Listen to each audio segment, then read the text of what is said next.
Phaethon was the son of Apollo, god of the sun, and the ocean nymph Clymene. Yet this divine origin brought him little comfort when he was young. One day, a boy at school laughed at him, mocking the idea that he could possibly be the child of a god. The words cut deep. Humiliated and furious, Phaethon ran to his mother and demanded the truth. If he truly carried celestial blood, he begged her to prove it, to give him something that would silence doubt and restore his honor. Clymene raised her arms to the sky and swore by the sun itself that she had spoken nothing but the truth.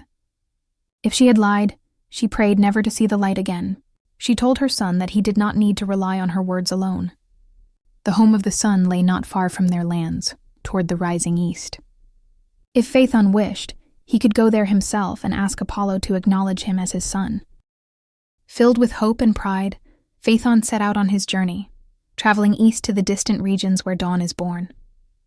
At last he reached the radiant palace of the sun, a structure so magnificent it seemed beyond mortal imagination. Towering columns gleamed with gold, ivory roofs shone with polished brilliance, and silver doors reflected the blazing light of the heavens. The walls themselves were works of divine art, forged by Vulcan, depicting the earth, the sea, and the sky with all their inhabitants. Sea nymphs played among the waves, some riding fish, others drying their green-tinted hair on rocky shore. Apollo sat upon a throne blazing with diamonds, clothed in royal purple. Around him stood the hours, the day, the month, and the ray. Without hesitation, Phaethon asked for permission to drive the chariot of the sun for a single day. The moment the words were spoken, Apollo regretted his vow. He shook his radiant head again and again, warning his son that this was the one request he should never have made. The task was too great, too dangerous, meant only for a god. Even Jupiter himself could not guide the fiery horses. The path through the sky was steep at dawn, terrifying at its height, and perilous in its descent.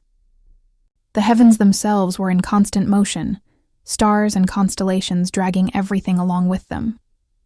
Worse still, the road passed near monstrous beasts of the zodiac, Scorpio with its venomous tail, Leo with gaping jaws, Sagittarius and Taurus looming in the void. The horses burned with living fire, breathing flames from their nostrils, barely restrained even by Apollo's steady hand.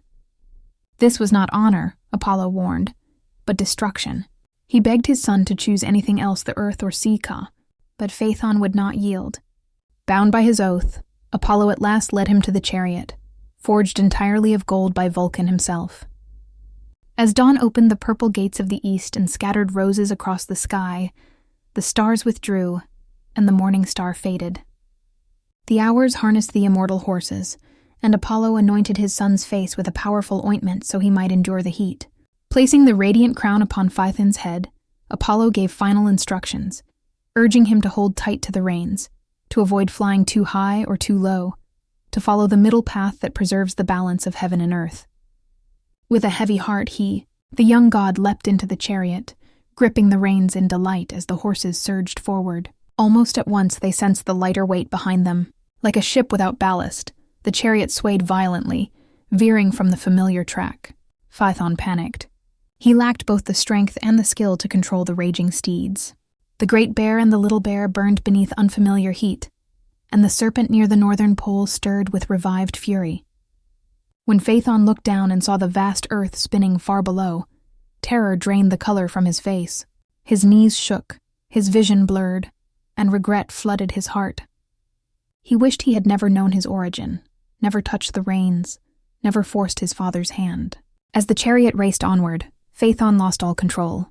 The sight of Scorpio, dripping venom and threatening with raised stingers, broke his courage entirely, and the reins slipped from his grasp.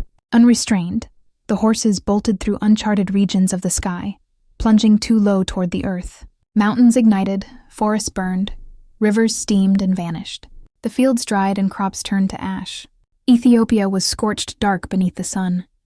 Deserts were born where fertile land once lay, and even the great Nile fled its course and hid its source.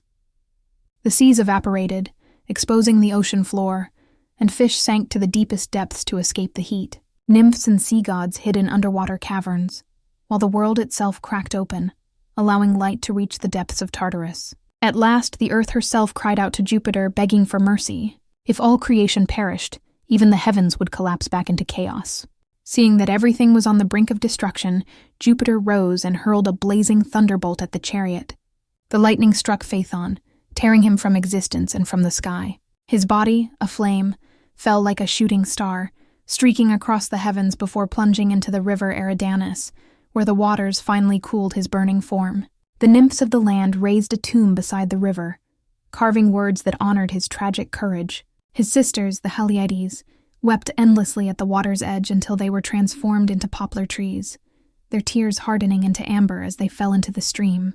And so ended the tale of Phaethon, a story of pride, youth, and the terrible cost of reaching beyond one's limits, leaving behind a warning written across the sky itself.